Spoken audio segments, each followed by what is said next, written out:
Horus was weak. Knowledge is power, and faith is the very coin with which ultimate domination is bought. The currency of our cause is belief, fervor, zeal. I serve the truth, the four great ones, the four as one, undivided.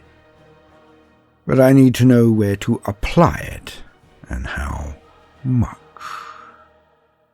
So we are back to knowledge, for knowledge brings you to the truth, and this can only lead you to wisdom.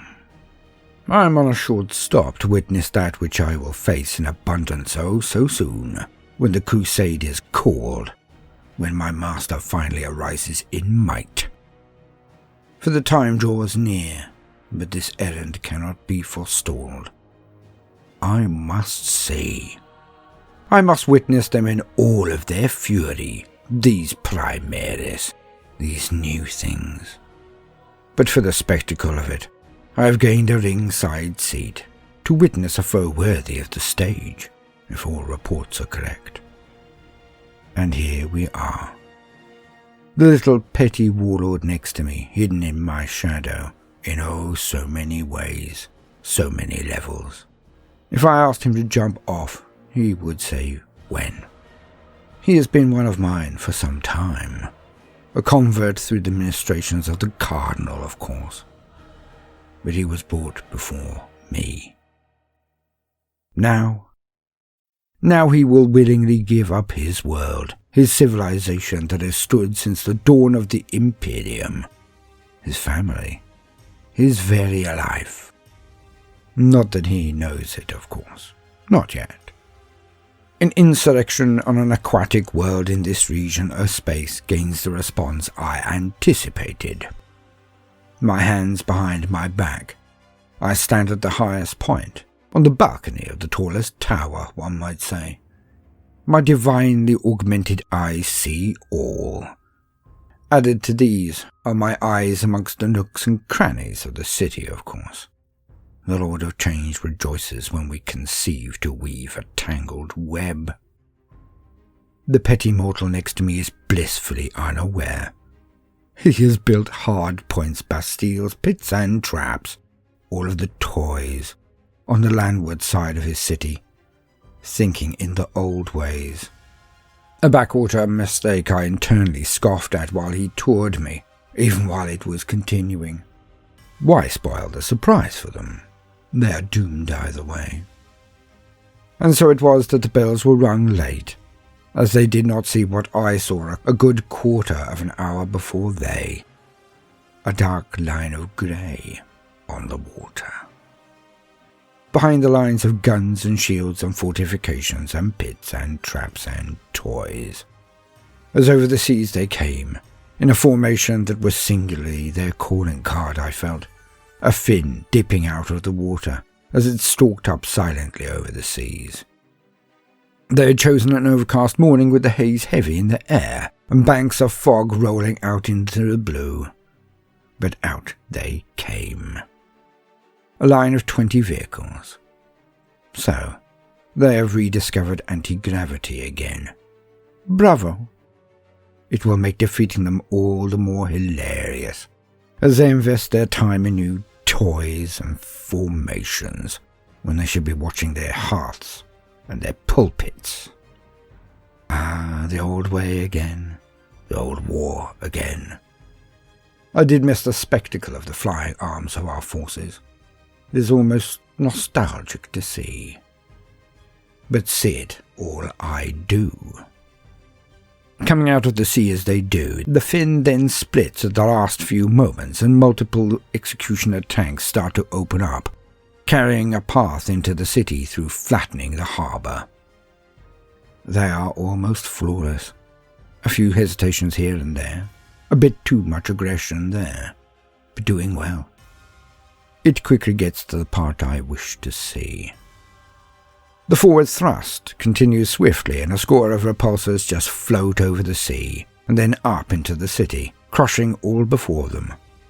the repulsion keeping them from touching the ground, now slowly eating through all of the buildings and flotsam in their path or wake. Interesting. They are not harnessing gravity, merely pushing themselves off the ground. Very interesting. Sporadic responding fire issues from high points in the city. Las cannons, I believe. They hit, but it seems these versions are almost as sturdy as our land raiders. Almost. The responding fire from the corpse-worshipping tanks is highly effective. Their targeting systems are formidable, it seems. But it is when their impulsors then follow suit and release their cargo that I take more time, slowing it in my favour to gain a true appreciation, to witness all. They are the sharks, the Carcharodons, I am told, and I can see why. Out they charge these new marines, these abominations. Taller, slightly faster, more robust, from that which is bouncing off their armour. Their bolters more powerful. The ferocity. Impressive. I watch as the marines get to their work. In squads of 10 they disembark from the repulsors and take up a defensive line that expand out rapidly. The assault quotient, which seems satisfyingly high for a chapter enslaved to the Codex Astartes, is brutality itself as it advances. They are tearing people to pieces. They are not performing a capture and control mission. This is a massacre. As I watch, I am so reminded of some of the frays that I've witnessed performed by my so-called other allies. Legionaries devoted to corn. It shall not be long before these Carcharodons slide from grace, I feel. But still, it is nice to know the metal with which I needs defeat, or work at the very least. Primaris are fast and strong, able and well equipped. But are they as steeled on the inside? Are they as immune to our blandishments, our siren song, as they are touted? I look forward to finding out very soon. The pathetic thing next to me starts to make some form of guttural moan from the very pits of his stomach. His heart is breaking, his reality, his mind, fracturing, as he watches the images of the butchery I am passing to him via my mental link with him, so he can be aware of the sacrifice his people have made for this glorious information, and these pearls of wisdom I needed to collect. I do not have to order it. He jumps. Another soul for the gods. But are all Primaris as fierce as these Carcharodons? Or is it just the sharks? Either way, I look forward to bringing them along the red path. Time to rejoin my master after one more errand.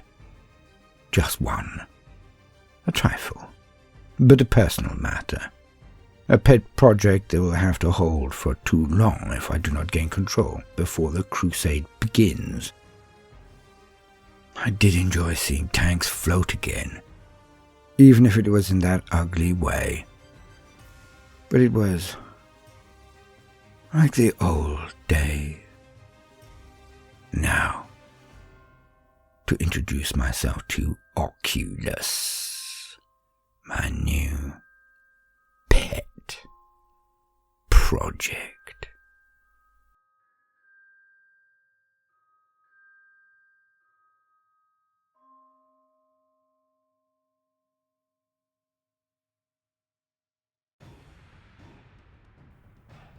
Welcome, gentle listener. I am Baldermort, your faithful servant, and I wish to introduce you to the forces, factions, and war gear of the Warhammer 40k universe, the grim darkness of the far future.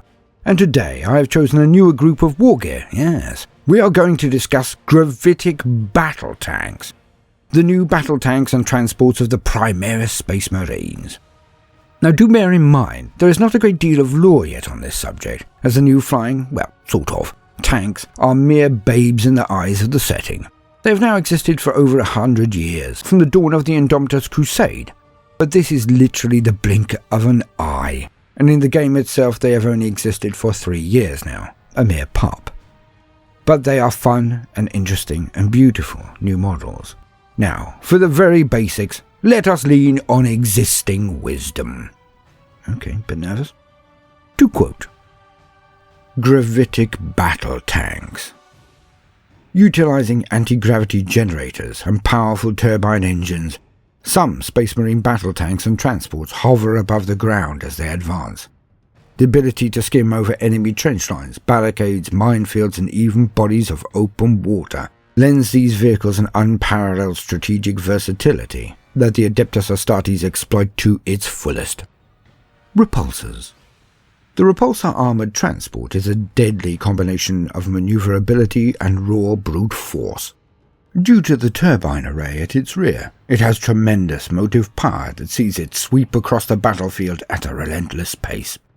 The Repulsor is so heavily armed and armoured that it does not skim over the landscape in the manner of a Space Marine reconnaissance craft, but instead crushes the ground below it. The tank grinds forwards with a deep bass thrum, reducing rock to gravel and fallen bodies to smears of gore and powdered bone. The gravitic energies that hold the Repulsor aloft are channeled through a clever arrangement of ventral plates. Not only does this system keep the tank aloft, as it thunders over rivers of bubbling lava and lakes of toxic filth, but it also allows for finessed manipulation of the clashing gravitic energies by the Space Marine crew operating the vehicle.